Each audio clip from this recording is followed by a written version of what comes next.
ibu-ibu udah membuka ruang refleksi kita untuk mengingat nilai-nilai perjuangan. Tepuk tangan dulu buat Oke, mungkin berbanding kebalik ya dengan tema ini di generasi kita sekarang yang mungkin sudah melupakan nilai-nilai perjuangan, bahkan sering memperdebatkan gitu terkait perbedaan. Padahal DNA kita semua masih sama gitu, Bhinneka Tunggal Ika. Nah, bagaimana bagaimana nilai-nilai perjuangan ini kita bisa tularkan untuk menyentuh ke generasi-generasi selanjutnya. Mungkin itu aja, terima kasih.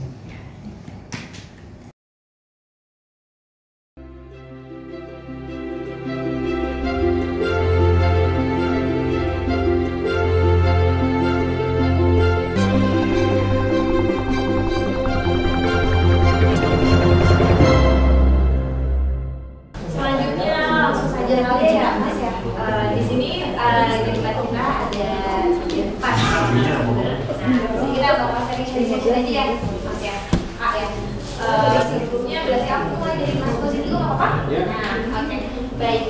Jadi dari di sini kan kita kan sebenarnya acara ini tuh menyambut Hari Pahlawan ya, makanya tema yang kita ambil yaitu aktualisasi nilai-nilai perjuangan bagi generasi milenial. Nah, di sini kan Mas Kosin merupakan sebuah yayasan dari turun tangan ya. Nah, menurut Mas Kosin sendiri gimana sih Mas dari tema yang kita angkat ini? Gimana peran pemuda dalam hal untuk memperjuangkan apa yang telah diberikan sama pahlawannya? Boleh, silakan Mas.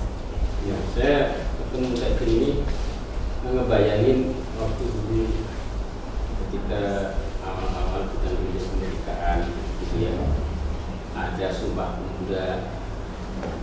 Nah, bayangan saya begini-begini, ada anak-anak muda, tidak banyak, tapi dia concern terhadap perubahan. Bayangkan waktu itu hidup dalam lingkungan kolonialisme gitu ya. Nah, kemudian anak-anak muda ini dari berbagai background gitu ya. Sumpah Pemuda ini nggak akan terjadi seandainya waktu itu John Islam Bond itu menolak untuk hadir di sidang pertama, karena tempat sidang itu di katedral. Bayangkan itu. Jadi sidang pertama menulis Sumpah Pemuda itu di katedral. Nah, seandainya waktu itu misalnya orang nggak merasa kita ingin membangun bangsa ini merdeka bareng-bareng atau proyek itu kita harus bersatu gitu ya. Itu pasti kan kalau sekarang wah masa sidangnya di gereja gitu ya. Itu pasti nggak mudah kan. Tapi yang kita minta ini organisasi Islam nih hadir di sini. Agama lain dari situ ngobrol dan ketemu, kemudian sepakat untuk satu bangsa, satu bahasa, kan begitu. Kan waktu itu dulu semua orang bisa bahasa Indonesia, dan kalau mau bicara bahasa yang paling banyak diucapkan justru bukan bahasa Melayu, bahasa Jawa, tapi disepakati menggunakan bahasa Indonesia diambil dari Melayu. Jadi orang Jawa pun itu sebenarnya harus dalam tanda kutip berkorban karena merasa PPKN terbesar, tapi tidak dipakai bahasanya, yang dipakai justru bahasa Melayu. Nah, jadi kenapa? Karena ada tadi semangat kerelaan untuk bersama-sama membangun sebuah bangsa. Kita menyebutnya mereka-mereka itu sebagai pahlawan. Momennya tanggal 10 November itu momentum perangnya, tapi sebenarnya prosesnya panjang.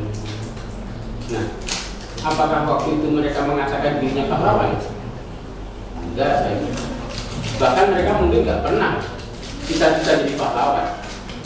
Di antara mereka itu ada yang sudah ningrat, ada yang sudah kaya, ada yang mungkin punya posisi juga di dalam pemerintahan Hindia Belanda. Tapi yang kita mau juga adalah mengorbankan dirinya, ya kan? Yang sudah gelar negara bunuh diri kelas, semua disamakan ingin Indonesia merdeka. Nggak ada yang tawaran-tawaran jabatan, nggak ada tawaran-tawaran jadi kaya. Bahkan mungkin kalau Indonesia merdeka dia harus dari nol lagi. Yang tadinya sudah punya posisi di pemerintahan Hindia Belanda, ketika Indonesia merdeka Dia kehilangan jabatan, tapi mereka lakukan itu. Jadi tidak atas tawaran jadi kaya, tidak tawaran jadi jabatan, tawarannya ingin hidup bersama-sama sebagai bangsa yang merdeka. Itu. Nah, sebenarnya yang nyebut pahlawan itu kan kita terhadap mereka. Tapi jiwa yang ada mereka itu adalah jiwa relawan. Jadi yang kita sebut pahlawan itu sesungguhnya adalah relawan. Kayak kalian kan ini.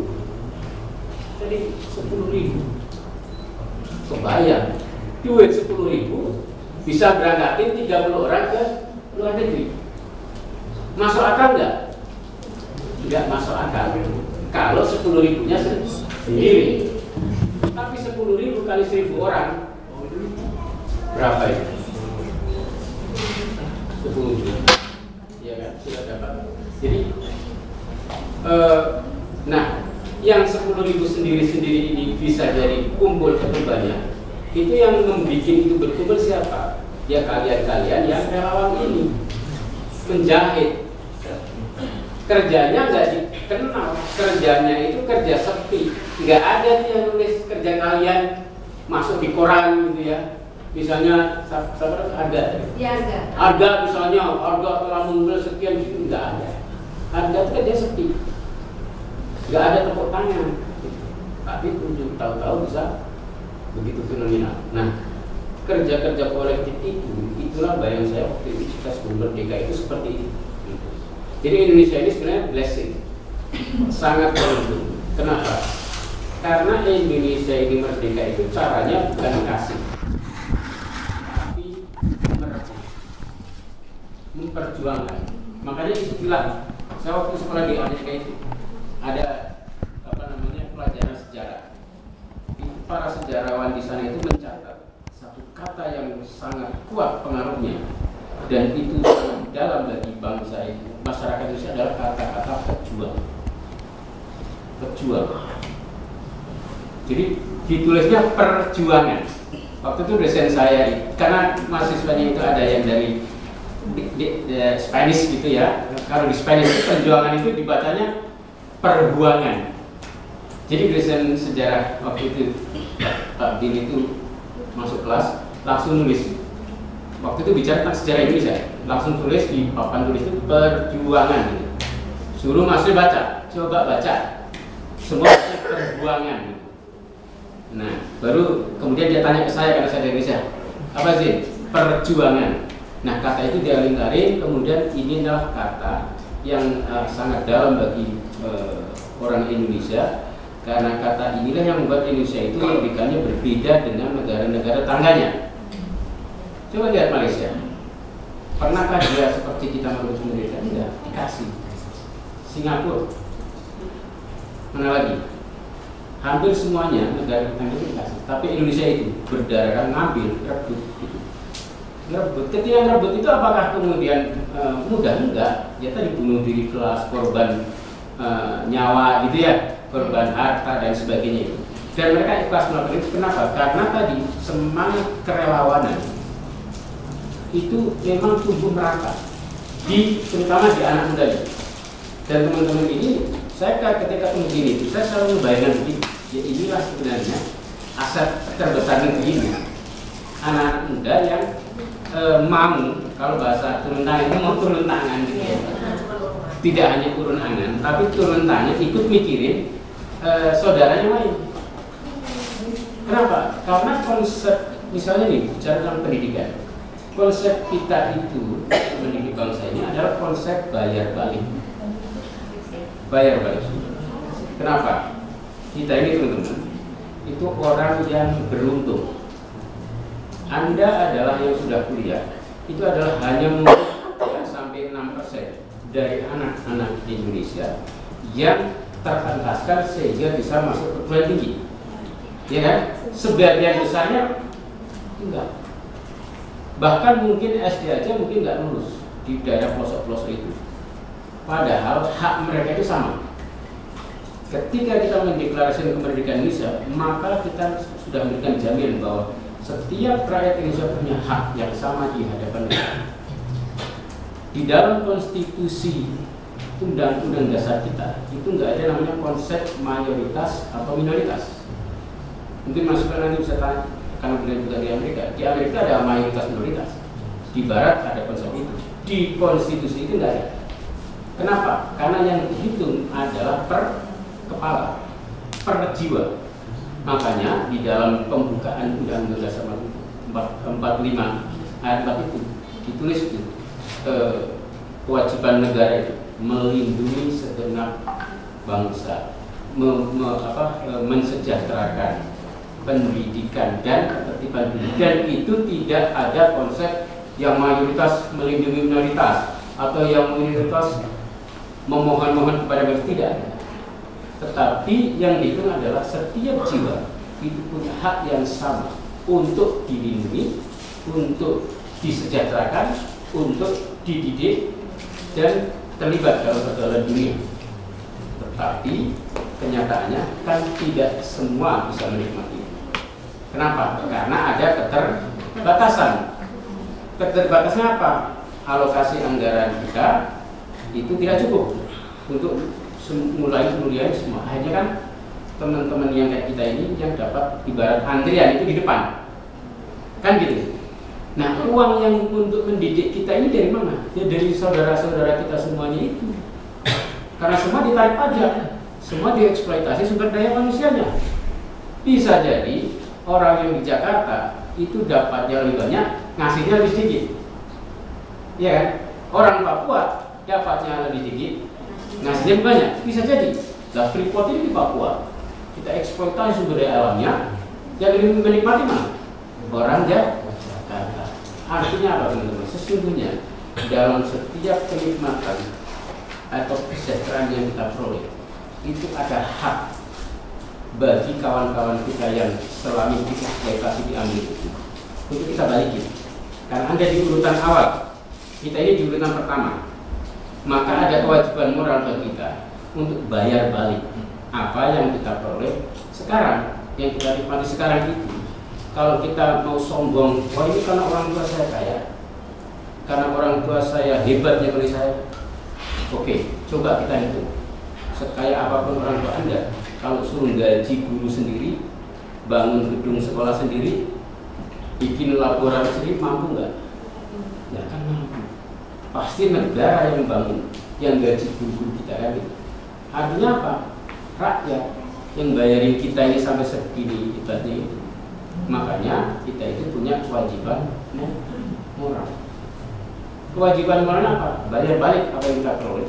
Lalu kita redistribusi, kita dedikasikan kepada saudara-saudara yang belum beruntung. Tadi gerakan 10.000, mungkin di Rawamangun apa dulu, Rumberau ya. Rumberau, Rumah Belajar Rawamangun. Ini Mas Iva ini saya perkenalkan, beliau dari Jogja. Itu punya namanya Wonder Home Library. Saudara kita di Banjarmasin punya kaki kota apa lagi? Jadi turun tangan tidak menginkubasi banyak sekali ratusan gerakan yang konsep dasarnya itu tadi. Jadi konsep dasar kerelawanan, di mana relawan itu sebenarnya bekerja karena dia ingin bayar balik apa yang telah dia peroleh untuk saudara-saudara sebangsanya yang selama ini belum bisa menikmati. Saya kira itu. Terima kasih. Mungkin langsung aja kali ya dari Kak Fendi. Nah, dari Kak Fendi sendiri, menurut kakak gimana sih Kak? Kan kakak di sini kan merupakan dari inisiator Rumah Belajar di Rawamangun ya Kak. Boleh juga kakak sekelas menjelaskan apa sih Rumah Belajar di Rawamangun itu pentingnya apa gitu loh. Dan juga mungkin di sini teman-teman yang lainnya juga udah tahu gitu loh, tentang Rumah Belajar Rawamangun, dan mungkin mungkin nantinya ada yang menjadi juga relawan dari Rumah Belajar Rawamangun juga Kak. Silakan Kak. Terima kasih kesempatan yang boleh sih Mas Kazi. Assalamualaikum warahmatullahi wabarakatuh. Waalaikumsalam warahmatullahi wabarakatuh. Ini jam-jam udah sore masih ngantuk teman-teman. Biar lebih semangat lagi saya salam lagi ya. Assalamualaikum warahmatullahi wabarakatuh. Waalaikumsalam warahmatullahi wabarakatuh. Masih ingat jadwalnya beasiswa 10.000 tadi? Masih. Cek lagi. Beasiswa 10.000. Dukung pendidikan, usung perubahan. Selamat semuanya. Tadi Mas Ruzi udah cerita banyak banget, mungkin kita sharing aja kali ya. Iya, boleh. Kalau tadi Mas Ruzi ambil ceritanya dari latar belakang perjuangan bangsa Indonesia, mungkin saya tariknya ke generasi milenialsnya. Kebetulan inisiator Rumah Belajar Romo ini ketinggian gitu, rasanya setiap kali ditanya saya inisiatornya, saya foundernya, saya bilang bukan, karena itu punyanya masyarakat di sana, di Rawamangun, bukan punya saya cuma ngomporin saya. Kalau tadi nilai yang ditekankan Mas Rozin adalah mungkin perjuangan, ya itu bisa jadi salah satu perjuangan saya. Balas baik tadi, balas budi pada negara atau balas budi pada lingkungan setempat, ya saya lakukan lewat Rumah Belajar Rawamangun. Karena tadinya Rumah Belajar Rawamangun itu sekilas info biangnya tawuran.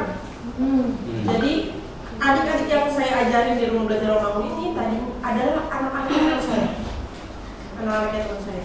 Jadi teman tadi saya bilang kita ada beberapa persennya orang-orang yang bisa menikmati bangku kuliah. Saya adalah satu-satunya mungkin segenerasi yang ada di Rawamangun itu yang bisa kuliah, karena teman-teman saya itu paling SMP, terus abis itu nikah. Teman saya sampai SMP, adiknya ngerasa ya kakak gue juga sampai SMP, gue kelas 5 aja udah cukup kali gitu. Dan itu terus-terusan kayak gitu. Jadi saya pikir kayaknya mereka perlu kenal nih, mereka perlu lihat dunia kayak apa. Tapi kalau mereka keluar, jadi balik-balik ke residivis, tahu-taunya ada yang narkoba, tahu-taunya nikahin anak orang kayak gitu. Ngawinin. Maksudnya gitu. Oh dihalusin dikit. Akhirnya jangan sampai mereka keluar nih sebelum mereka punya bekal. Makanya idenya adalah mendatangkan teman-teman dari luar untuk mengajar mereka, sekaligus membuat perspektif wilayah. Jadi lihat bahwa oh sebenarnya itu pendidikan dekat kok. Oh sebenarnya cita-cita buat jadi guru, buat jadi dokter, buat jadi karyawan itu dekat kok, bisa kok gitu. Karena kehadiran orang-orang luar yang kita anggap relawan-relawan yang berprestasi yang ada di sana. Seperti itu sih kurang lebih. Lalu tadi kalau misalnya saya ambil informasi dari Wikipedia, aktualisasi sendiri itu adalah keinginan seseorang untuk menggunakan semua kemampuan dirinya untuk mencapai apapun yang mereka mau dan bisa dilakukan. Dan menurut Abraham Maslow, ini merupakan kebutuhan dan pencapaian tertinggi seorang manusia. Jadi kalau teman-teman bertanya-tanya sebenarnya nilai perjuangan apa yang bisa dibawa sebagai generasi milenials, kemarin kita ngobrol sama Danang bilang saya beruntung banget kenal turun tangan, karena di turun tangan saya merasa dimanusiakan. Tanpa teman-teman sadari, aktivitas kita di komunitas kita, apapun komunitasnya, adalah membentuk ekosistem yang saling dukung untuk berjuang, yang saling dukung untuk memajukan, dan itu yang perlu dijaga. Jadi terima kasih banyak buat beasiswa 10.000 yang sudah mendukung acara ini, yang bikin kita jadi saling ketemu dan mungkin bisa nantinya berkolaborasi seperti itu. Saya cerita apa? Nanti kita bisa dengar cerita yang dia Mas Syifa di Bali atau teman bisa tanya. Terima kasih. Assalamualaikum. Terima kasih dari Mas Evi. Selanjutnya nanti sebelum kita tanya jawab, kita ke Alin dulu. Koordinator dari pertentangan sama-sama nih Kak. Jadi kan kita membuat tema aktualisasi nilai perjuangan bagi generasi milenial. Nah, kita ini kan juga merupakan generasi milenial. Nah, menurut Kakak ini gimana sih Kak implementasinya dalam peringatan Hari Pahlawan ini menurut Kakak sendiri gitu? Silakan Kak. Terima kasih. Iya, kesempatannya. Di dulu buatin Kak Henry. Sebenarnya kalau Kak Benci ada rumah belajar Rawamangun, Mas Kodin pasti ketua gerakan teman. Saya sebenarnya bingung nih, koordinator pemerintahan Jakarta sebenarnya dekat saya nih, dan nih saya sebenarnya tahun kemarin tahun 2021, ini saya tambah 2021. Coba kalau misalnya dipikir nanya tentang temanya kualitas nilai-nilai perjuangan bagi generasi milenial, menurut aku itu relate banget sih sama apa yang udah aku lakuin di tahun kemarin gitu. Kalau kita tarik lagi, kita tadi itu bilang kan kalau ini peringati Hari Pahlawan. Hari Pahlawan relate sama nilai perjuangan. Nah kalau misalnya kita flashback lagi, kenapa diperingati Hari Pahlawan itu kan waktu tadi Mas Kodin udah ada kegiatan peperangan apa ya, peristiwa di Surabaya kan teman-teman tahu gitu. Nah sebenarnya dari peristiwa itu kita bisa ambil nilai-nilai perjuangan dari pahlawan-pahlawan kita. Menurut aku ada beberapa nilai yang harus kita ambil dari peristiwa tersebut gitu. Yang pertama, jadi kan kita flashback dulu sedikit. Jadi peristiwa itu kan terjadi karena setelah Indonesia merdeka di 17 Agustus 1945. Terus kemudian di beberapa hari sebelum 10 November, aku kurang ingat tanggalnya berapa, bendera Belanda itu masih dikibarkan di Hotel Yamato di Surabaya kan. Akhirnya karena melihat kejadian tersebut, pemuda-pemuda di Surabaya dan warga Surabaya merasa kayak ini kita udah merdeka, tapi kenapa masih dikibarkan gitu bendera Belandanya gitu. Dan itu memicu akhirnya memicu semangat dari pejuang-pejuang di Surabaya untuk kita harus tunjukin kalau ternyata kita udah merdeka. Akhirnya bendera birunya ditarik, jadilah merah putih kan. Tapi nggak sampai di situ, masih ada serangan-serangan selanjutnya. Akhirnya kala itu Bung Tomo ngajak pemuda-pemuda Surabaya, dia lewat siaran radio tuh, pidatonya dia tuh kan pasti teman-teman tahu tuh, menggebu-gebu pemuda-pemuda seluruh Indonesia yang di Surabaya, ayo kita gerak gitu. Ini kita udah merdeka, tapi kenapa bendera asing masih dikibarkan di wilayah kita di Surabaya? Nah, walaupun pada akhirnya setelah berguguran selama 3 minggu, terus beberapa ratus ribu pejuang berguguran, walaupun akhirnya tetap dikuasai oleh sekutu, tapi sebenarnya ada nilai-nilai yang bisa kita ambil dari kegiatan tersebut. Yang pertama yaitu nilai keresahan, yang kedua nilai keberanian, yang ketiga nilai kebersamaan, yang keempat nilai perjuangan. Kenapa aku bilang itu? Nilai keresahan adalah waktu itu keresahannya mereka resah gitu karena kita udah merdeka, tapi kenapa masih dikibarin bendera Belanda kala itu kan. Terus nilai keberaniannya, kalau misalnya kala itu Bung Tomo dan semua rakyat di Surabaya enggak berani buat ambil tindakan, ya udah akhirnya bendera Belanda terus berkibar dan kemerdekaan kita akan dipertanyakan kembali sebenarnya gitu. Nah terus nilai kebersamaan adalah kita nggak bakal bisa gerak sendiri, kita harus menggeraknya bareng-bareng. Makanya Bung Tomo ngajak pemuda-pemuda di Surabaya untuk ayo kita ambil tindakan gitu, karena ini udah nggak wajar lagi kan kita merdeka, tapi kenapa masih ada bendera asing yang dikibarkan di wilayah kita. Terus yang terakhir nilai-nilai perjuangan sama turun tangan sebenarnya. Nah nilai perjuangan salah satunya kan tadi keberanian, dan kalau kita mau berjuang kita harus hadapi apa yang ada di depan mata kita. Jadi waktu itu mau skill juga pengalaman aku. Jadi waktu itu kalau tahun sebelumnya waktu aku jadi koordinator, sama wakil aku di sana lagi skripsi. Dulu tuh kalau misalnya ada apa-apa, ada masalah atau ada masalah, aku biasa cerita sama Mas Kodin. Terus waktu itu pas nanya, Mas kok gini, kok turun tangan gini, kok gitu, Mas permasalahannya kok gini, kok gitu. Tapi jawabannya cuma satu. Waktu itu Mas Kodin bilang, pejuang bukan. Terus karena jagoannya turun tangan itu pejuang bukan hadapi, aku spontan langsung bilang hadapi. Terus Mas Kodin bilang, ya itu jawabannya, ya pejuang bukan, ya hadapi. Apapun permasalahannya hadapin, apapun yang ada di depan mata hadapin. Tapi menghadapi dengan tadi nilai-nilai tadi. Pertama, keresahan. Terus yang kedua, keberanian. Yang ketiga, kebersamaan. Nah, karena 3 itu teman-teman udah pegang, teman-teman udah bisa jadi pejuang yang tadi udah aku bilang. Terus aktualisasinya gimana? Nah, kalau misalnya di kita generasi milenial, kita kan udah nggak perlu lagi kayak angkat-angkat senjata kayak di pejuang-pejuang kita di masa lalu kan. Tapi kita bisa berjuang untuk menghadapi masalah-masalah dan problematika yang ada di hadapan kita saat ini. Kalau misalnya tadi beasiswa 10.000, dengan tadi diangkat backgroundnya masalahnya pendidikan di Indonesia, baru berapa persen yang akhirnya ke cover gitu. Terus nanti teman-teman masih bisa lagi di bidang-bidang lain, sosial misalnya, lingkungan, politik mungkin, terus kesehatan mungkin. Nah itu teman-teman harus gampang sebenarnya kalau misalnya jadi pejuang untuk di tahun sekarang sebagai generasi milenial kayak gitu. Pesannya apa nih? Terus apa nih yang bisa kita ambil? Apa nih andil kita di permasalahan yang kita hadapin? Contoh nih, waktu awal tahun 2020 kemarin, corona masuk di Indonesia di 3 Maret ya.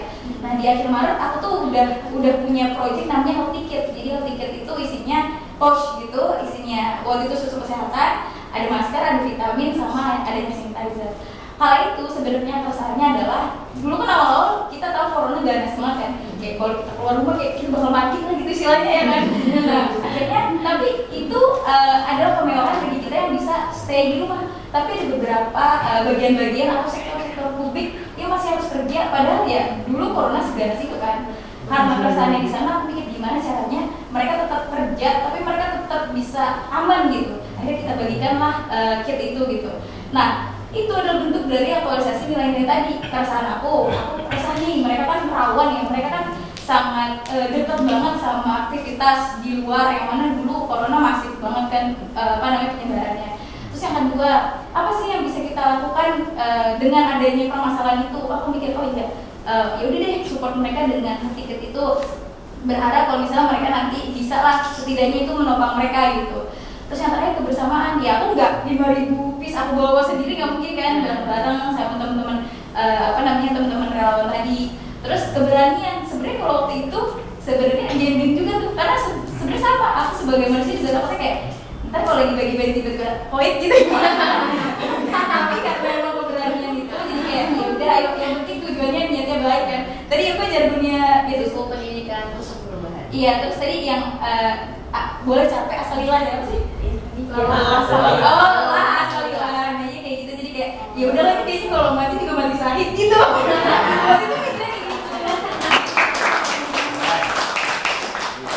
Jadi di ketika COVID, ketika kantor layan yang sepi, yang rame justru turunan ya, kantornya pada tetap masuk ya. Iya, karena kita kan pasukan berani mati mas. Iya mereka, ya tentunya dukungan dari Mas Kelvin juga sih. Waktu itu kayak Mas ini kayaknya kita bagi-bagi ngeri gak sih? Enggak lah Mas Kelvin, kalau ya udah aman. Ya kayak gitu teman-teman. Jadi sesimpel itu yang menurut aku bisa teman-teman ambil untuk ketika teman-teman gimana sekarang kita bisa nggak sih jadi pejuang gitu, bisa masuk turun tangan udah jadi pejuang. Oke itu teman-teman nilai-nilai yang mungkin bisa teman-teman catat atau bisa teman-teman pikirkan lagi. Kita tuh bisa tahu berimpact untuk orang lain dan justru nilai-nilai dari perjuangan itu sendiri adalah itu seberapa impact kita untuk orang lain gitu sih mungkin.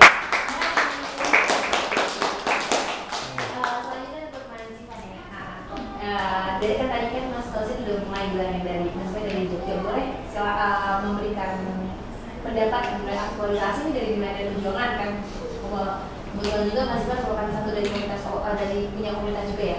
Iya. Silakan. Oke, baik. Assalamualaikum warahmatullahi wabarakatuh. Waalaikumsalam warahmatullahi wabarakatuh. Selamat sejahtera untuk kita semuanya. Terima kasih Mas Kelvin, teman-teman turun tangan, teman-teman komunitas relawan di Jakarta ya. Terima kasih atas kesempatannya untuk bisa berbagi.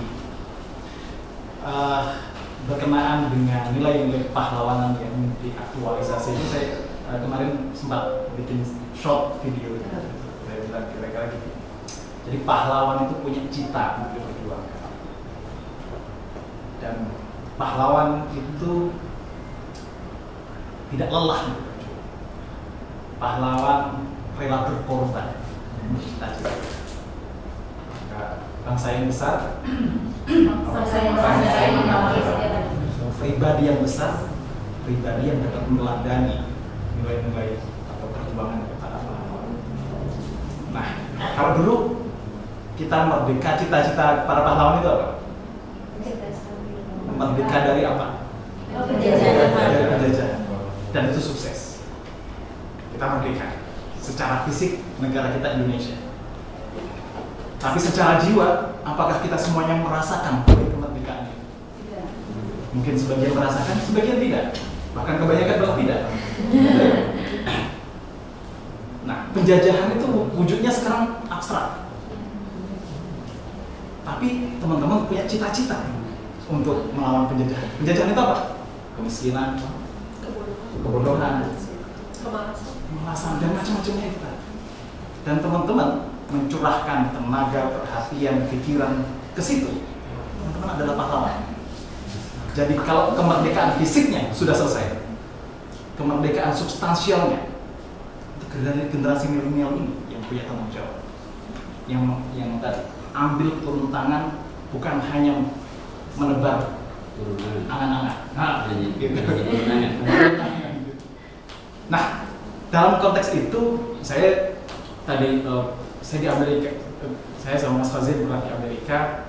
Saya pernah baca tentang gerakan belajar gitu ya, gerakan mengajar.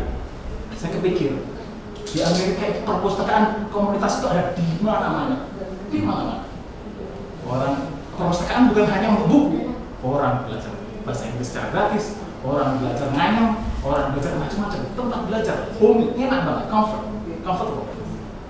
Maka ketika saya dikasih kesempatan ke Jogja, saya sebenarnya lama di Jakarta, cerita saya ke Jogja, apa yang bisa kita perbuat? Ya udah, bikin namanya Wonder Home Library. Istilahnya ngontrak rumah agar kelihatan homey gitu, kasih nama Wonder Home gitu lah kira-kira. Terus kemudian bikin perpustakaan di situ.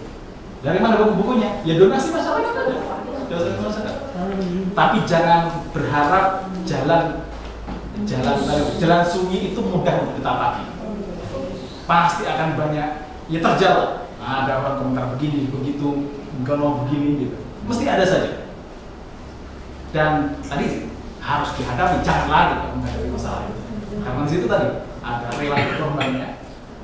Tak pernah lelah, ada satu masalah, ada satu penghalang, cari siasat lain agar cita-cita kita itu bisa terwujudkan. Jadi Wonder Home Library pertama buka pandemi. Nggak mungkin untuk melakukan siasat yang datang. Kita bikin podcast.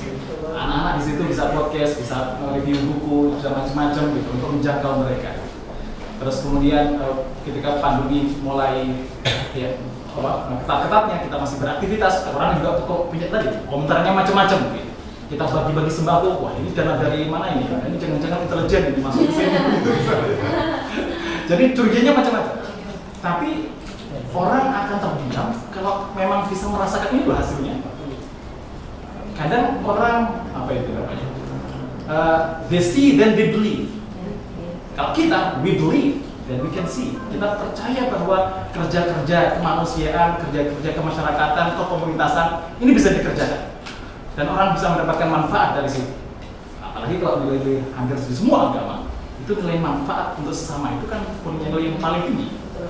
Nah, dan pokok alam nanti akan support itu akan datang dari mana saja datang. Seterjal apapun jalan kita akan diberikan kekuatan, kemampuan dan jalan keluar yang baik. Asal itu tadi kita punya semangat, tidak ada korban, nggak lelah untuk berjuang, dan kita punya cita-cita yang kita pegang penuh. Ya insya Allah akan tercapai. Itu aja dari saya. Terima kasih. Aku lanjut ya pertanyaan dari Mas Fadli sama Mas Sita tadi. Kan udah sempat nyinggung mengenai Wonder Home Library sama pemerintahan. Nah ini loh Mas Fadli. Jadi kan generasi milenial tuh banyak banget ya namanya tingkat pengawasannya tinggi dan yang lain-lainnya, entah dari segi apapun itu kan ya. Untuk melakukan hal kebaikan, kadang mereka tuh takut gitu loh, karena ya takut dipikir sama orang, pencitraan gitu loh. Jadi dengan apa ya, untuk berbuat kebaikan cuma takut karena omongan orang gitu loh. Gimana sih Mas menurut gitu? Menurut dari Mas Fadli sama Mas Sifat sendiri membangkitkan rasa percaya diri tanpa harus mendengarkan omongan orang lain, karena kan kita berbuat baik nyatanya nanti balik ke diri kita sendiri gitu ya. Meningkatkan rasa kemanusiaan itu kan juga membangun rasa kemanusiaan itu kan juga sulit kan dari masing-masing kita sendiri. Nah menurut Mas Fadli sama Mas Sifat itu gimana sih? Karena kan dari background masing-masing juga ya sudah membangun beberapa apa yang bisa bermanfaat untuk orang lain. Dari Mas Fadli. Kita harus berarti kita itu harus berani melakukan sesuatu yang orang lain tidak berani melakukannya, karena kita akan mendapatkan kebahagiaan yang orang lain tidak akan dapatkan. Yang punya prinsip begitu dari kecil. Dulu kalau kamu jadi biasa-biasa aja, kamu nggak akan mana-mana. Tapi kalau kamu akan merasakan hal-hal yang tidak dirasakan oleh orang lain, ya kamu harus bisa melakukan hal-hal yang mungkin orang lain tidak boleh melakukan. Yaitu tadi, sebenarnya kan gini teman-teman, apa sih konsep dari leader, pemimpin? Apakah dia selalu orang paling pintar atau paling ganteng, paling cantik, paling ini enggak? Konsep pemimpin itu adalah orang yang punya pemikiran. Kalau pemikiran banyak, Ada orang pinter banget, tapi sendirian, nggak diikutin orang. Akhirnya apa? Dia tidak bisa mempengaruhi perubahan. Dia tidak punya impact. Ada nih banyak di dunia, banyak orang baik, tapi kebaikannya hanya untuk sendiri saja. Tidak bisa mempengaruhi orang lain untuk ikut baik seperti dia. Akhirnya apa? Kejahatan meraja lewat. Di turun tangan kan apa banget ya? Kenapa di kejahatan turun tangan? Sebenarnya bukan karena orang jahat itu, karena sesungguhnya banyak orang baik, tapi orang baiknya itu diam. Dia hanya baik untuk dirinya sendiri, tidak punya mentalitas pemimpin, tidak berani membuat perubahan. Itu problemnya di situ. Nah makanya tadi kalau kita mau sesuatu yang berbeda dan dimanfaatkannya, ya harus berani melakukan sesuatu yang mungkin orang lain tidak lakukan. Awalnya pasti konyol. Jadi jangan berpikir teman-teman ketika punya ide bikin suatu gerakan baru itu langsung ditepukin banyak orang, enggak. Dicibir pasti dicibir. Tapi seberapa jauh Anda bertahan dicibir, lalu kemudian lama-lama ada yang ikut 1, 2, 3. Ketika yang ikut sudah banyak, itulah perubahan terjadi. Jadi nanti gini teman-teman, kalau di kepemimpinan diajarkan pola gerakan, pola movement. Jadi kita harus benar melakukan sesuatu yang tadinya konyol, tapi nanti ada satu fase ketika gerakan kita berhasil, itu justru orang kalau tidak ikut kita tidak keren. Jadi titik kulminasi dari sebuah pergerakan itu adalah ketika orang kalau tidak ikut ide itu dia merasa nggak keren. Itu puncaknya nanti di situ. Apapun bidangnya. Itu ya. Terima kasih. Terima kasih dari Mas Rozi. Silakan Oke, terima kasih. Jadi begini, mesti kita akan semuanya menghadapi saat dimana kita berada di bawah, in the lowest point, dan itu akan kita alami dalam bentuk apapun, termasuk dalam aktivitas apapun yang kita perjuangkan. Nah, justru kita mesti berterima kasih dengan saat-saat seperti itu. Kita akan tertempa dengan itu. Gimana cara menghadapinya? Gimana cara bisa keluar dari sini? Caranya macam-macam. Ada yang refleksi diri, ada yang cukup kekuatan oke saya bisa menghadapi. Tapi kadang ya kita memang tetap juga perlu berkolaborasi dengan cari pengalaman yang dari yang lain-lain. Kebetulan saya awalnya sendiri merasa wah, tapi ternyata banyak komunitas yang sama. Mereka punya pengalaman yang sama. Kurang-kurang perjuangannya lah ya. Ada perpustakaan keliling di Yogyakarta itu, perpustakaan keliling bawa gerobak itu keliling ke sekolah-sekolah, dicibir, difitnah ini dan itu, apa kamu bawa es buku ke sekolah-sekolah gratis lagi gitu. Siapa yang punya sponsori kamu dan macam-macam lah. We keep going. Kita bikin forum juga taman bacaan masyarakat bersama gitu se-Sleman. Dan kita sharing, oh kita ada teman nih, saling menguatkan. Dan ketika itu kolaborasi, saling berbagi, itu jadi merasa kuat. Dan ketika lowest point tadi itu kan, misalnya semangatnya.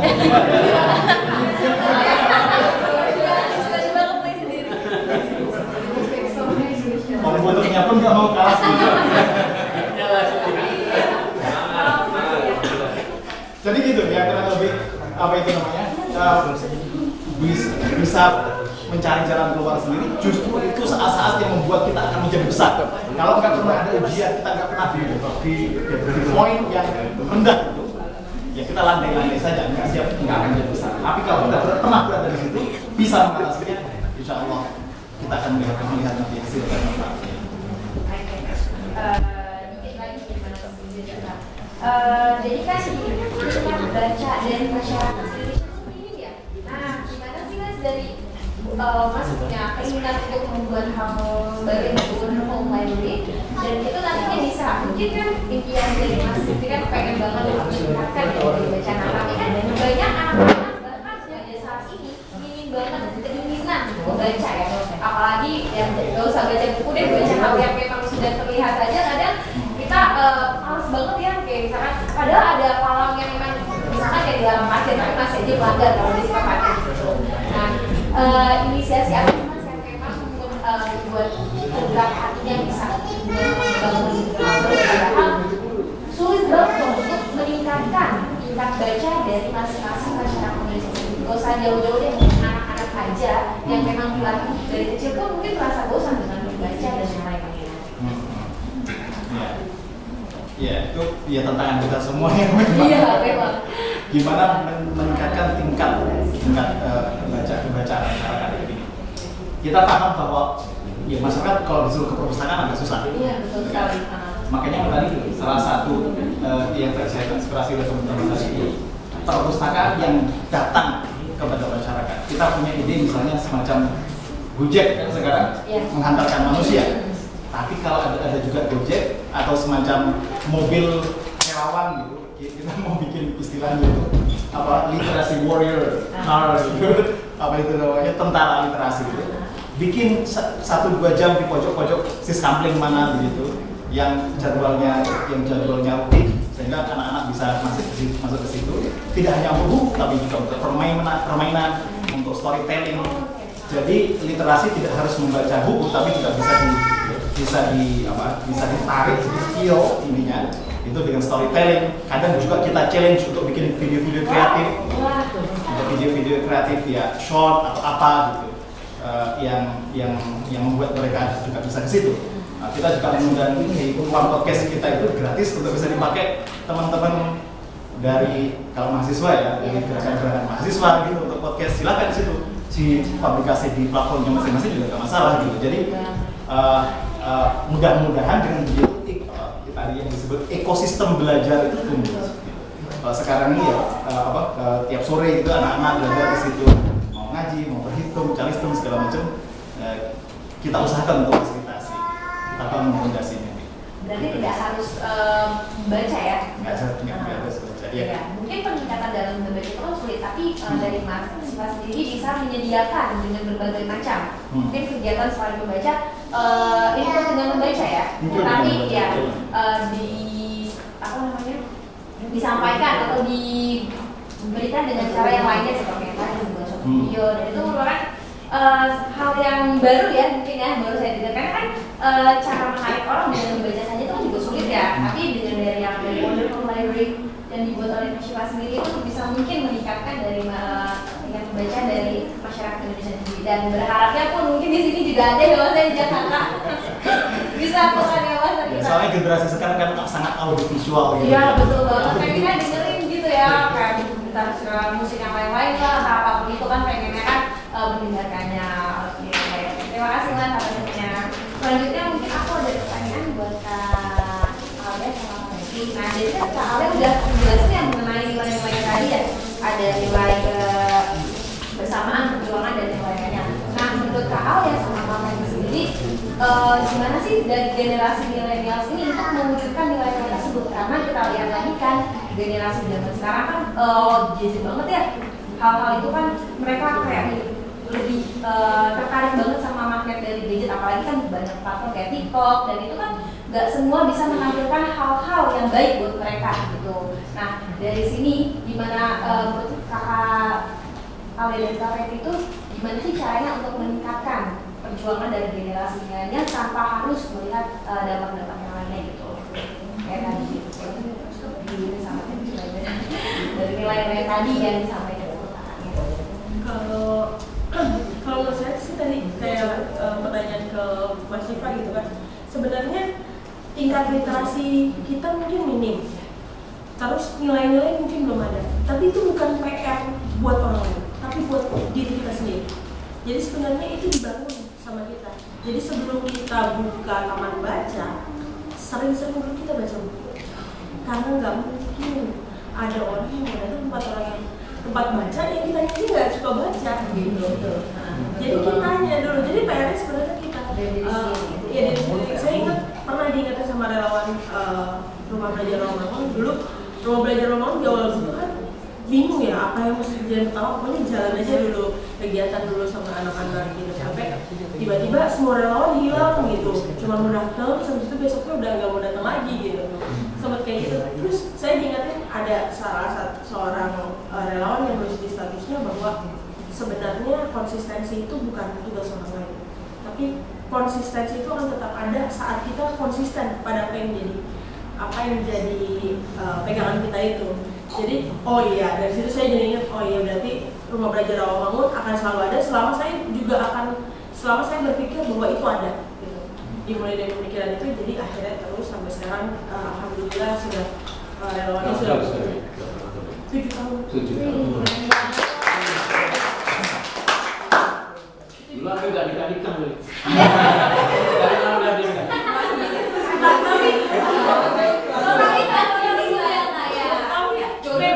Tapi sekarang udah.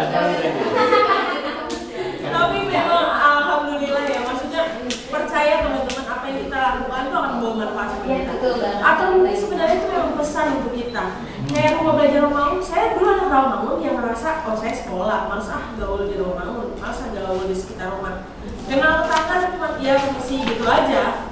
Terus Rumah Belajar Rawamangun yang mendekatkan saya pada warga masyarakat, yang membuat saya akhirnya orang Rawamangun beneran.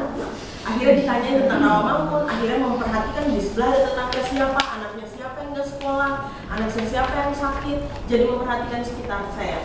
Dan akhirnya berjodoh dengan orang Rawamangun.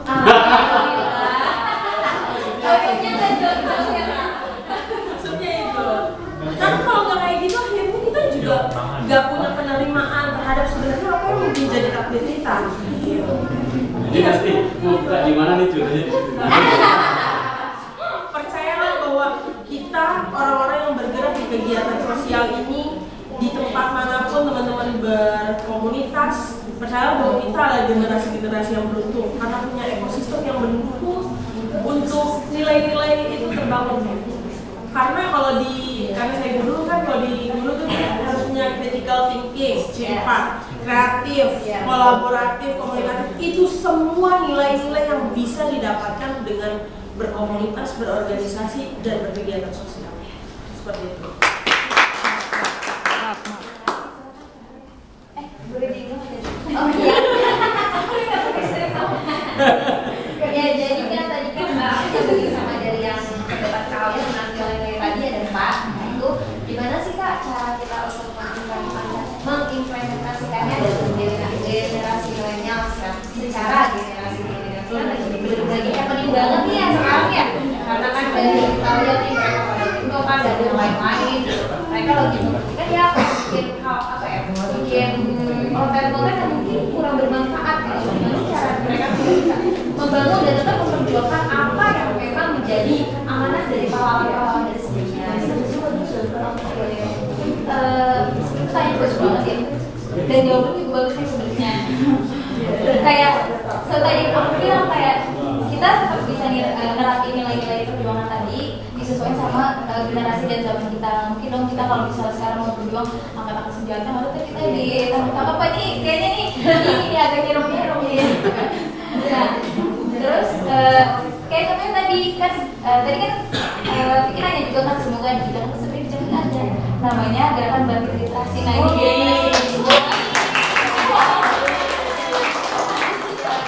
jadi kita juga sedang memperjuangkan literasi di Jakarta yang tadi pikir udah skill berkali-kali tuh ya Pak, generasi kita kan sekarang mainnya TikTok ya paling bikin video joget-joget. Nah tadi udah dibantu sama Mas Siva sebenarnya kayak tadi udah lebih dulu kalau misalnya literasi ya kita baca bareng-bareng soal diskusi, tapi sekarang kita bisa move ke audiovisual karena sekarang kita lebih kesana kan tren teknologinya gitu. Jadi kalau misalnya tadi ditanya gimana caranya kita mengaktualisasikan nilai-nilai perjuangan di masa sekarang, itu tadi kalau misalnya fokusnya teman-teman bisa di literasi, kita lihatnya caranya kita bisa bikin apa sih untuk memperjuangkan nilai-nilai untuk memperjuangkan apa yang kita perjuangkan kayak tadi misalnya literasi itu sendiri.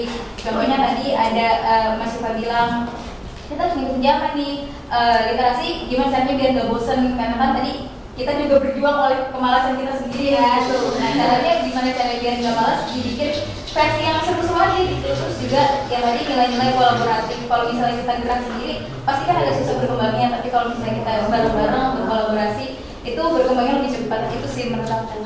Keren banget. Iya, yang boleh kan silakan. Jadi kalau tadi pertanyaannya ada media sosial sekarang seperti apa? sebenarnya ya eranya memang saat ini seperti itu dan nggak ada yang salah. Yang salah adalah saat kita manfaatin sosial media itu hanya untuk open BO.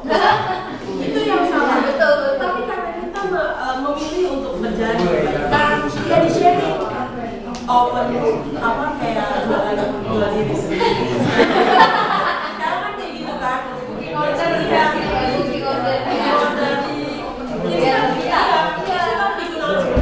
gunakan untuk hal yang baik. Saya pernah tantang murid-murid saya di sekolah, kan kebetulan ada materi pembelajaran, terus saya bilang siapa yang bisa bikin materi ini ringkasannya dalam bentuk video TikTok. Tantangannya paling cepat duluan kasih linknya ke saya dan paling bagus saya kasih tiket nonton 1. Jadi memang itu cara untuk memotivasi. Memang itu adalah medianya. Sekarang jadi manfaatkan dalam media itu. Iya, betul banget. Nah, sekarang kita masuk ke sharing session. Jadi boleh nih teman-teman semua tanya sama pembicara kita. Jadi lebih ke diskusi aja sih, tektokan gimana. Mungkin ada hambatan dalam kalian dalam komunitasnya masing-masing atau mungkin hal-hal lainnya bisa kita diskusiin. Jadi silakan yang mau bertanya boleh kita buka sesi tanya jawabnya. Yang mau silakan. Ya nanti yang nanya dapat nomor WhatsApp. Oh enggak? Boleh.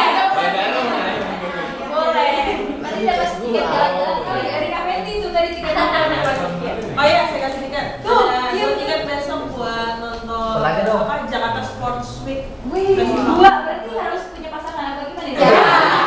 Ya semuanya kan abangnya kalau bisa punya pasangan. Alia dari tadi ngomongnya Iya, setuju banget. Gak apa-apa, gak ada. Lumayan buat kode. udah selesai dari itu. Malam minggu gak sih sekarang? Iya. Oh iya silakan. Ya. Oh ya, ayo Kak.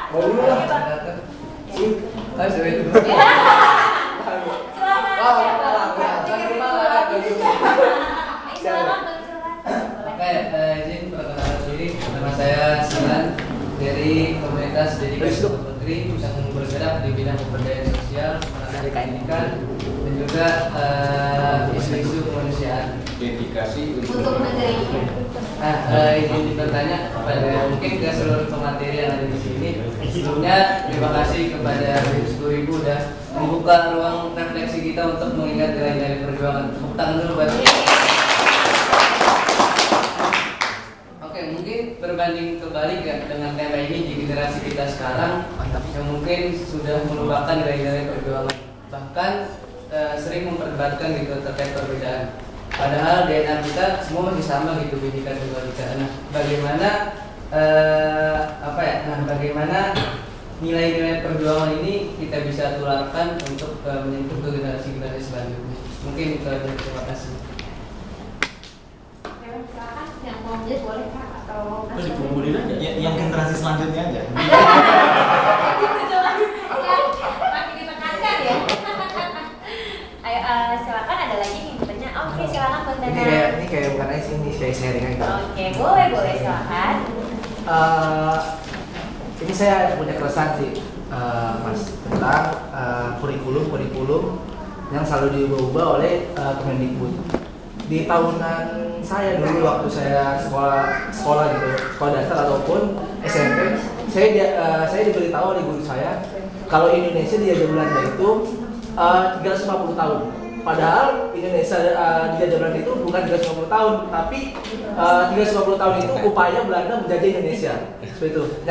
Yang mau saya tanyakan ini, bagaimana cara memberitahu orang-orang ini tuh yang benar-benar memberitahu orang-orang yang salah kaprah ini sebenarnya gitu, yang seharusnya diubah gitu. Saya takutnya ketika nanti anak-anak SD yang milenial Gen Z ini SMP ataupun SMA ataupun kuliah yang baru berkuliah, ini mereka tuh mengiranya itu Indonesia tuh dijajah Belanda tuh 350 tahun, padahal tuh tidak gitu. Nah, bagaimana cara kita memberitahu pada generasi-generasi milenial ini tentang sejarah Indonesia dan yang sebenarnya gitu, bukan yang ditutup-tutupi. Seperti itu, Mas. Terima kasih.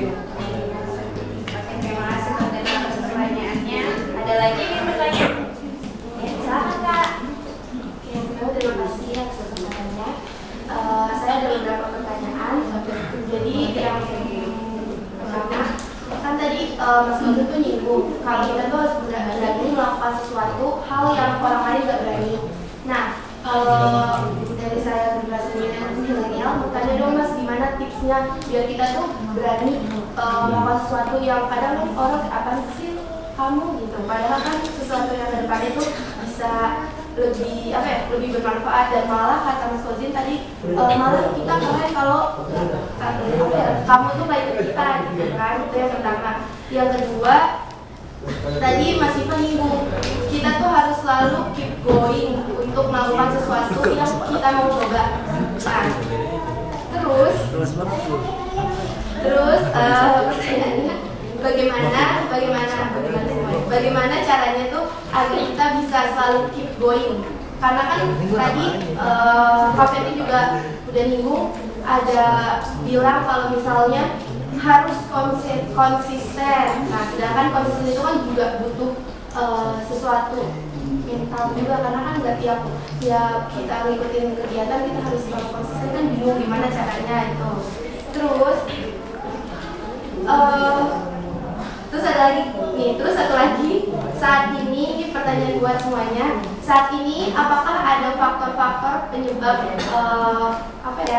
rendahnya pemahaman dan pengalaman tentang nilai-nilai perjuangan yang kita angkat sekarang bagi generasi milenial. Lalu ketika kita udah memahamkan atau mengimplementasikan nilai-nilai perjuangan, apakah ada impact ke depannya? Kalau misalnya kita udah paham, impact ke depannya untuk generasi milenial selanjutnya tuh bagaimana? Itu dulu sih. Terima kasih.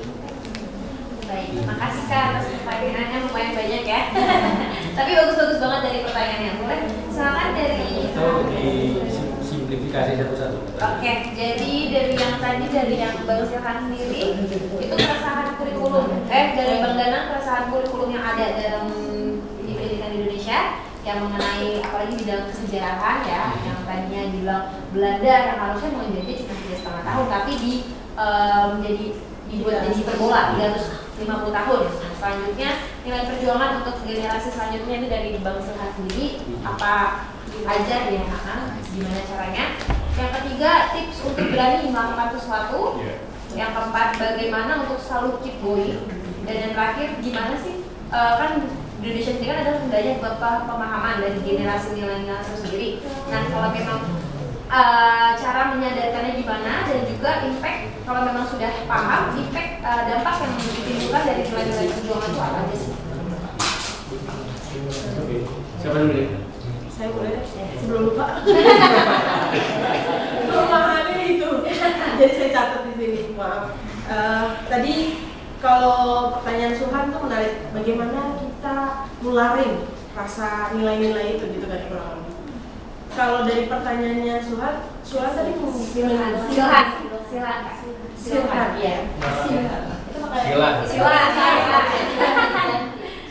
Kalau tadi dari pertanyaannya Silhan bilang bahwa masih banyak nih generasi yang belum paham gitu kan ya kurang lebih. Ada kalimat itu tadi kalau ada masih banyak generasi yang belum paham. Dari pernyataan itu aja menunjukkan bahwa kita belum melihat generasi kita dengan optimis. Jadi gimana cara mengajarnya adalah optimisme dulu di dalam diri kita. Bagi nilai optimisme, kepercayaan bahwa saya bisa kok, pasti baik bisa. Dan akhirnya pasti dimulai. Sama kayak apa yang dimulai sama teman-teman Gerbasi gitu. Awalnya mungkin sepi gitu kan, ikutan literasi, tapi lama-lama ramai kok gitu. Karena optimisme. Jadi menurut saya sih paling utama ada tugas kita adalah membangun optimisme diri kita sendiri dulu, baru kita bisa melakukan yang lain. Lain nih rasanya ngajak nonton bioskop atau ngajak konser aja, sinkronis karena lain sama sinkronis gak besok. Mana yang pengen rasanya diikutan? Ya kan dua pasti, karena optimis. Gak masalah eventnya apa? Seminar yuk. Gitu. Besok seminar gak? Malas orang. Malas. Jadi optimis dari diri sendiri. Terus tadi pertanyaannya Danang, itu emang kerjaan guru tuh ngebenerin gimana biar tepat gitu kan. Sebenarnya sejarahnya apa? Terus yang disampaikan apa? Tugas utamanya adalah kita sebagai generasi harus tahu update informasinya, harus tahu sumber informasinya dari mana yang valid, baru kemudian kita informasikan ke mereka. Atau simpelnya ajak jalan-jalan ke museum, bikin kegiatan kemuseuman, bikin kegiatan penjarahan. Jangan cuma nyampe kota tua terus jalan-jalan foto-foto doang, tapi tahu ceritanya apa di kota tua, share informasinya.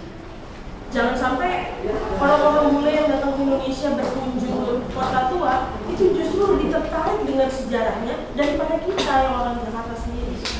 Jangan sampai kayak gitu. Terus tadi kalau pertanyaannya Uci, bagaimana caranya konsisten? Kayaknya sama kayak bentuk-bentuk perjuangan para pejuang kita. Mereka punya medan perjuangan masing-masing. Ada yang di Surabaya, ada yang revolusi, ada yang macam-macam gitu.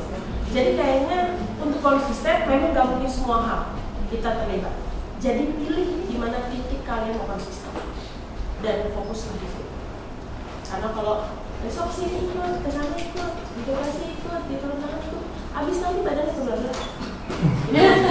Lelah kaliannya, belum tentu bisa maksimal. Belum tentu hilang. Malah lelah. Jadi pilih titik perjuangannya, mana yang jadi minatnya, mana yang terus improvisasi, aktualisasi diri dengan baik. Insya Allah mudah-mudahan lebih lancar untuk konsisten. Terima kasih. Oke, saya tidak bermaksud menjawab semua, nanti biar giliran aja ya. Saya jawab tadi yang soal apa namanya, gimana supaya awalnya itu yang aneh dan supaya bisa ditayang video yang tadi saya pesan ya. Mungkin teman-teman sudah beberapa, lu pasti sudah sering nonton ini material saya, tapi teman-teman sebaiknya yang belum bisa ditonton. Nanti saya butuh apa namanya kesan ya teman-teman. Suaranya bisa masuk ya? Ini 2 menitan.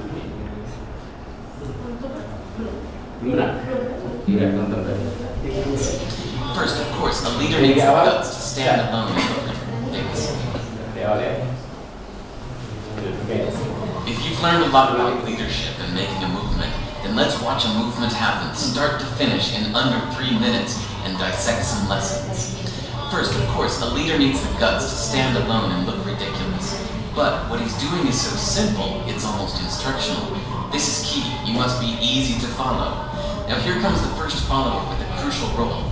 He publicly shows everyone else how to follow. Notice how the leader embraces him as an equal. So it's not about the leader anymore, it's about them, plural. Notice how he's calling to his friends to join in. So it takes guts to be a first follower. You stand out and you brave ridicule yourself. Being a first follower is an underappreciated form of leadership. The first follower transforms a lone nut into a leader. If the leader is the flint, the first follower is the spark that really makes the fire. Now here's the second follower. This is a turning point. It's proof the first has done well. Now it's not a lone nut and it's not 2 nuts. 3 is a crowd and a crowd is news. A movement must be public. Make sure outsiders see more than just the leader. Everyone needs to see the followers, because new followers emulate followers, not the leader. Now here come 2 more people, then 3 more immediately. Now we've got momentum. This is the tipping point, and now we have a movement. As more people jump in, it's no longer risky. If they were on the fence before, there's no reason not to join in now. They won't stand out, they won't be ridiculed, and they will be part of the in crowd if they hurry. But for the next minute, you see the rest who prefer to stay part of the crowd, because eventually they'd be ridiculed for not joining. And ladies and gentlemen, that is how a movement is made. So let's recap what we've learned. If you are a version of the shirtless dancing guy, all alone, remember the importance of nurturing your first few followers as equals, making everything clearly about the movement, not you. Be public, be easy to follow. But the biggest lesson here, did you catch it? Leadership is over-glorified. Yes, it started with the shirtless guy, and he'll get all the credit.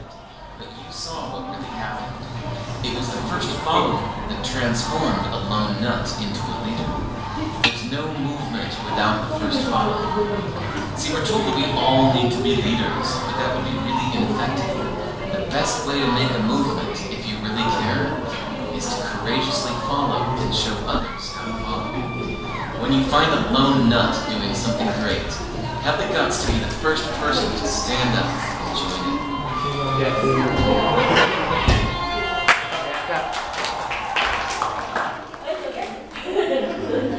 Nah, sekarang saya mau tanya balik. Teman-teman setelah nonton itu ada pendapat atau kesan atau? Iya.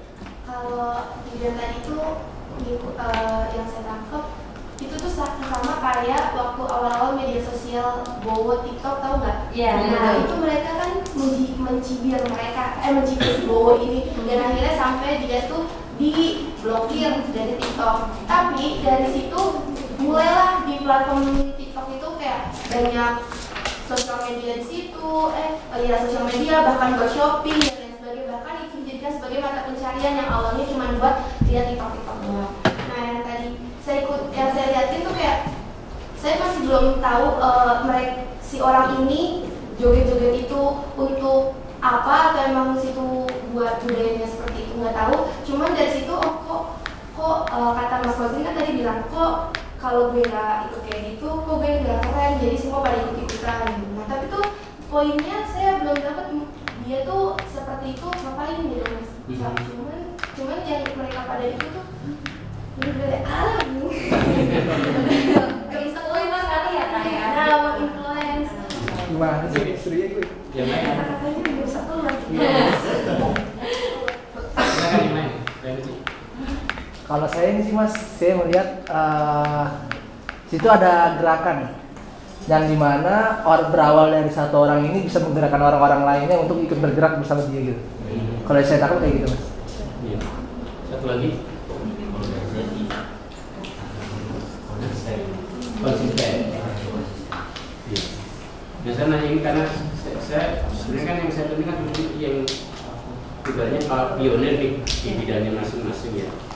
Teman-teman pasti pernah mengalami situasi tadi atau sesuatu seperti tadi konyol ya. Awalnya pasti dianggap konyol, sendirian, aneh. Orang dulu dia juga sendiri teladan. Kalau ditanya tujuannya, ini hanya contoh aja, tidak ada tujuan. Tapi maksudnya orang itu juga ada. Orang nggak akan nanya tujuan. Nah, orang nanya ada sesuatu yang aneh itu, kemudian jadi perhatian. Akhirnya apa? Kunci pertama, ya, turning baliknya itu adalah ketika teman-teman bisa mendapatkan follower, pengikut pertama. Itu jadi titik di mana kemudian ada pengikut kedua, ketiga, keempat, dan Anda ikut semua, yang tidak ikut malah sendirian. Nah, jadi teman-teman ini adalah strategi tadi. Jadi kalau memang teman-teman jadi leader, mau bikin movement, apapun namanya, ini kan kayak beberapa dan sebagainya, pasti lo juga merefleksi diri juga. Oh dulu saya mungkin kayak gitu juga, gitu. Dianggap aneh, nggak apa-apa. Tapi harus ada strategi. Jangan asal aneh. Anehnya aneh. Teman-teman harus meng-create business follower ini. Kadang kita orang yang endorse, orang yang ngikutin pertama itulah, itu nanti dia akan mempengaruhi.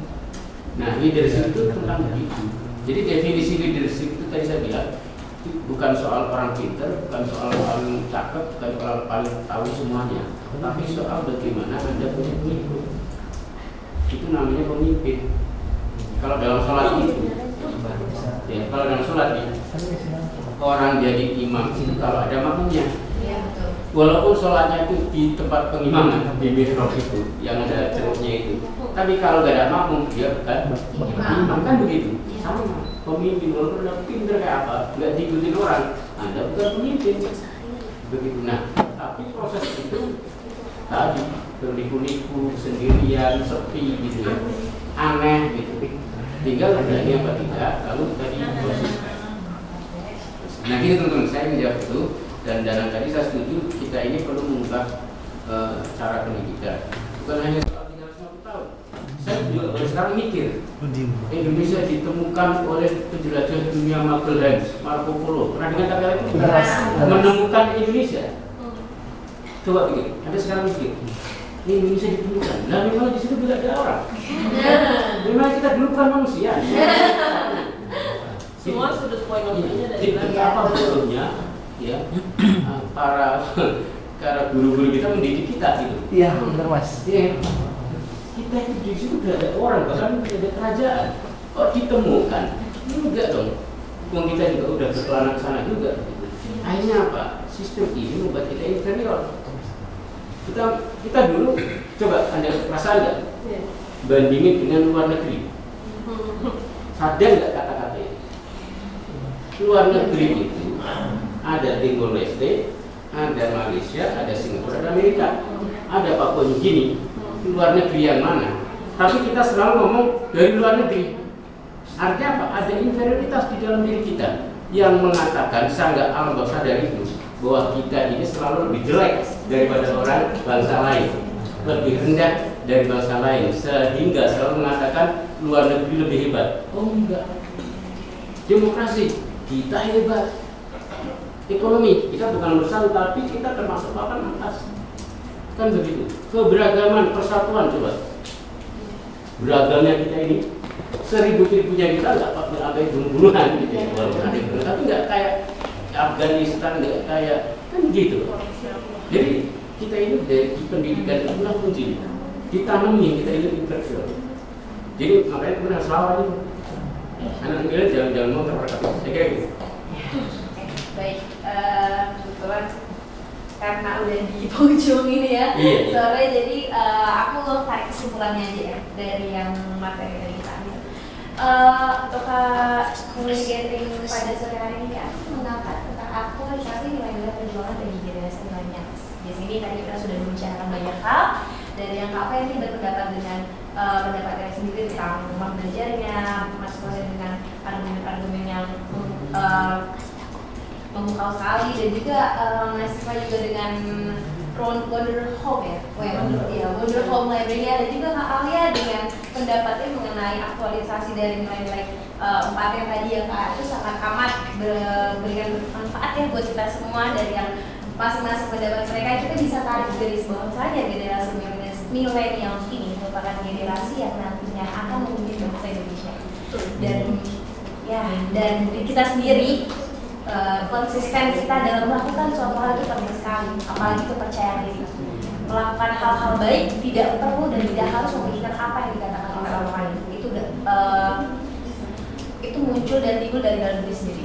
Ketika kita ingin melakukan sebuah kegiatan sosial atau melakukan hal baik yang nantinya akan balik lagi ke dalam diri kita sendiri, maka dari itu apapun yang kalian kerjakan, apapun keinginan kalian yang ingin didedikasikan untuk negeri ini, untuk bangsa ini, dan juga untuk masyarakat Indonesia ini, sesungguhnya nanti akan membuat perjuangan dari pahlawan-pahlawan itu tidak akan sia-sia karena telah memerdekakan bangsa Indonesia, dan juga nantinya mungkin apapun itu semoga nantinya kita semua menjadi orang-orang yang bermanfaat bagi seluruh masyarakat Indonesia. Nantinya kalau memang ada butuh bantuan, jadi relawan yang seperti tadi turun tangan Jakarta yang katanya jargonnya pejuang, bukan hadapi apapun itu, kita harus hadapi pahit manisnya kehidupan di dunia ini dan yang lain-lainnya, perjuangan-perjuangan apapun itu, semoga nantinya kita bisa dapat bertahan.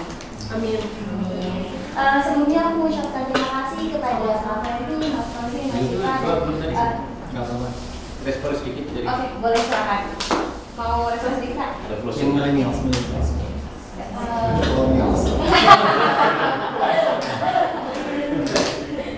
Ya mungkin tadi udah keburu disimpulin sama Vicky sebenarnya. Aku udah udah jawab juga terkait bagi generasi milenial karena udah PPS. Jadi mungkin tadi udah disebut juga sama Mas Kozin kan, kalau misalnya kita mau bikin movement atau gerakan seperti tadi pertanyaan Vicky, awal-awal pasti kita pernah dapat sindiran, tapi ya itu yang paling penting menurut aku percaya diri sama tadi yang gimana caranya kita bisa narik si first followers kita ini. Kalau misalnya udah ada satu ikut, yang lain juga ikut gitu. Terus dari Kak Fendi juga tadi kan pentingnya adalah konsisten. Kalau misalnya kita udah fokus di sana ya konsisten di situ aja biar nanti ada hasilnya. Itu tuh bisa dari aku. Udah oke. Tadi apa? Mencoba keep going. Oh ya. Coba biasa satu itu nih, kalau orang menari yang purpose-nya aja nggak jelas bisa dapat ini, apalagi kalau kita punya purpose, punya cita yang kuat. Tapi kadang citra yang kuat itu malah orang-orang malah nggak mau ikut, malah yang aneh-aneh. Nah, Kalau yang berhasil yang dia lihat jangan cita-cita itu kita yang tahu. Yang orang lihat bagaimana kita menerjemahkan cita-cita itu dalam aktivitas yang membuat orang mengikuti. Nggak usah promosi cita-cita saya begini. Apa itu? Orang nggak paham itu cita-cita itu. Cita-cita we have in our mind, our belief. Tapi kalau kita menerjemahkannya dalam apa tadi medium yang bagus, yang we talk to people in their languages, kita berbicara dengan medium yang mereka mengerti, cita-cita nggak usah kita ubah. Mereka menjadi follower kita dan mereka bisa bukan sekadar follower jadi follower, tapi they can take benefit from following this movement. Kalau mereka nggak merasa punya benefit, ya mereka nggak. What reason for me to follow? Nggak ada alasan. Tapi kalau kita bisa menerjemahkan cita-cita itu dalam aktivitas yang menarik itu mereka juga take benefit. Okay. Saya teringat Obama itu cuma event organizer, apa itu namanya? Yes, ya volunteer di Southern Chicago, community organizer gitu. But that forge yang menempa kepemimpinan dia menghadapi persoalan di sana dan larger issue apapun yang dihadapi sebagai presiden, dia bisa hadapi itu. Laboratoriumnya ya community leaders. Obama itu dulunya turun tangan berarti.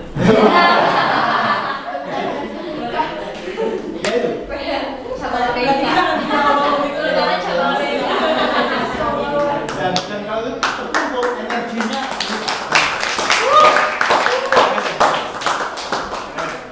Baik, terima kasih atas terima kasih atas sharing sessionnya dari Pak Bicara, sudah menikmati waktunya. Terima kasih juga buat teman-teman semua pada hari ini walaupun hujan ya untuk datang. Saya selaku moderator dan MC hari ini Pak ini gak ada lihat present apa gitu. Itu udah mobil tuh Pak, bukan di mobil tuh lagi sama tapi jadi ini surprise dan maksudnya Pak kita mau foto-foto dulu sama ada penyerahan sertifikat sama oh iya boleh silakan Enggak. Mas Kolzi